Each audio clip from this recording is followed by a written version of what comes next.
Bismillahirrohmanirrohim. Assalamualaikum warahmatullahi wabarakatuh. Apa kabar anak-anakku semua? Alhamdulillah, luar biasa.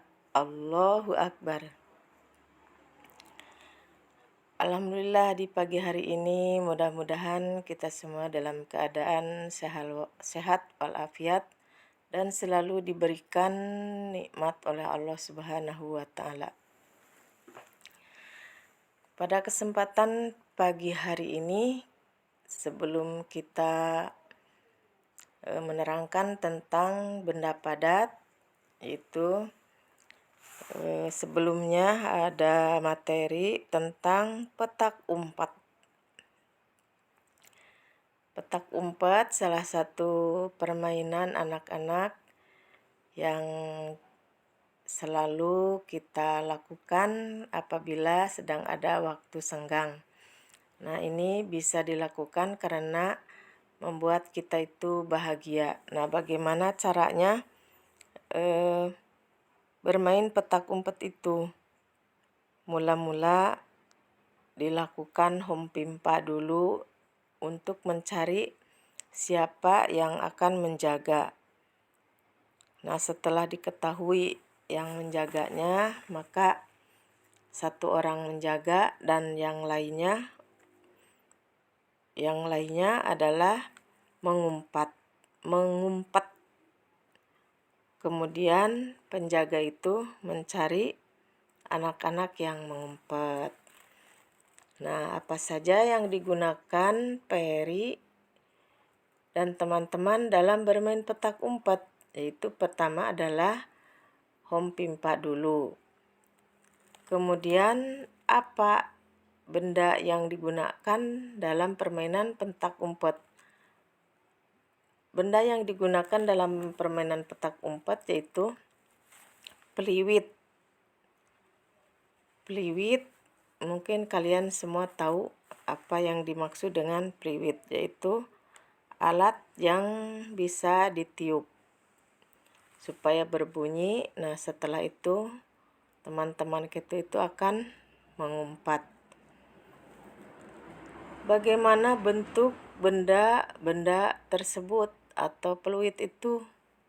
Nah, peluit itu termasuk benda padat. Nah, bagaimana bentuk benda padat itu? Nah, di sini akan dijelaskan yaitu tentang benda padat. Benda padat banyak terdapat di sekitar kita. Ukuran benda padat juga tetap tidak berubah. Nah, kemudian benda padat banyak terdapat di sekitar kita. Ukuran benda padat juga tetap. Contohnya, benda padat adalah fluid. Bentuk dan ukuran benda padat tidak akan berubah, kecuali dengan suhu tertentu. Kalau tidak ada suhu yang bisa merubah benda itu, maka benda padat itu tidak akan berubah. Benda padat dapat berubah bentuk apabila dipengaruhi suhu tertentu. Contohnya, coklat yang dipanaskan akan mencair. Kemudian es batu apabila dipanaskan juga akan mencair atau didiamkan akan mencair. Kemudian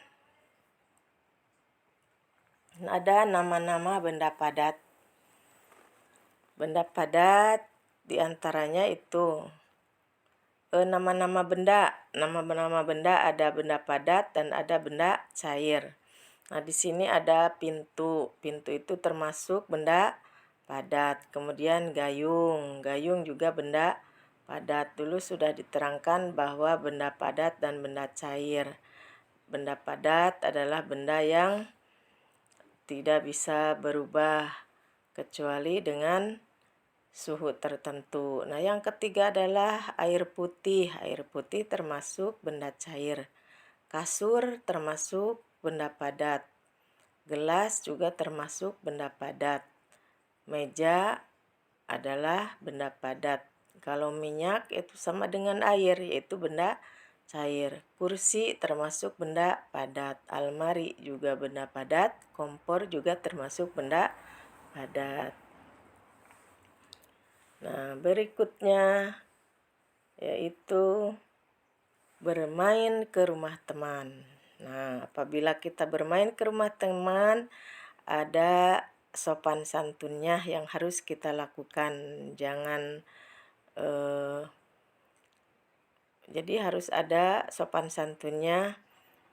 Jangan gaduh, jangan berisik kalau bertamu atau berteman ke rumah teman.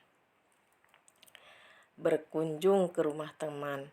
Pertama, sebelum memasuki rumah, seseorang hendaknya terlebih dahulu meminta izin dengan mengetuk pintu, mengucapkan salam, atau membunyikan bel. Nah, itu untuk masuk ke rumah orang harus ada izin dulu. Yang kedua, tidak boleh masuk ke rumah seorang sebelum tuan rumah mengizinkannya. Yang ketiga, tidak diperbolehkan masuk atau bertamu jika yang dikunjungi tidak ada. Kemudian yang keempatnya adalah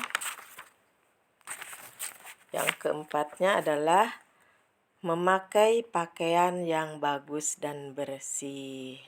Nah, itu kalau mau berkunjung ke rumah teman, badannya harus bersih, mandi dulu biar wangi. Kemudian yang kelimanya, jangan bertamu sembarang waktu. Nah, apa maksudnya jangan bertamu sembarang waktu?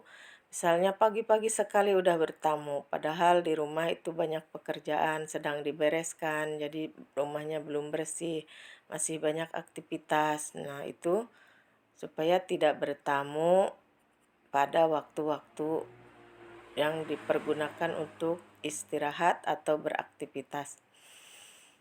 Yang keenam, apabila disuguhi makanan dan minuman, hendaknya hormatilah jamuan tersebut, artinya kita makan tapi jangan berlebihan. Yang ketujuh, hendaknya berpamitan pada waktu akan pulang. Nah, itulah tata krama atau sopan santun dalam bertamu atau bermain ke rumah teman. Nah, kemudian berikutnya adalah sikap baik dan tidak baik. Sikap baik dan tidak baik. 1. Memasuki kamar pribadi atau orang lain tanpa izin itu termasuk sikap yang tidak baik atau disebut yang tidak mematuhi peraturan. Yang kedua, mengetuk pintu dan mengucapkan salam ketika datang. Nah, itu termasuk mematuhi peraturan. Tidak mengambil barang sembarangan termasuk mematuhi peraturan. Memakan dan meminum sesuatu tanpa izin itu tidak boleh, yaitu tidak mematuhi peraturan. Yang kelima, tidak membuang sampah sembarangan. Tidak membuang sampah sembarangan. Nah, itulah tata tertib atau peraturan atau sikap yang baik dan tidak baik. Mudah-mudahan kalian semua dengan adanya bersekolah, walaupun sekolah tetap di rumah karena sekarang masih pandemi, masih belum diperbolehkan untuk sekolah. Jadi tetaplah belajar di rumah dengan semangat. Nah, bagi yang belum mengisi daftar hadir, silahkan isi dulu daftar hadirnya. Mudah-mudahan kita bisa kompak. Mudah-mudahan hari ini dapat ilmu yang bermanfaat. Kalian menjadi anak yang soleh dan solehah, dipermudah segala urusan, dan semoga menjadi dambaan orang tua kalian.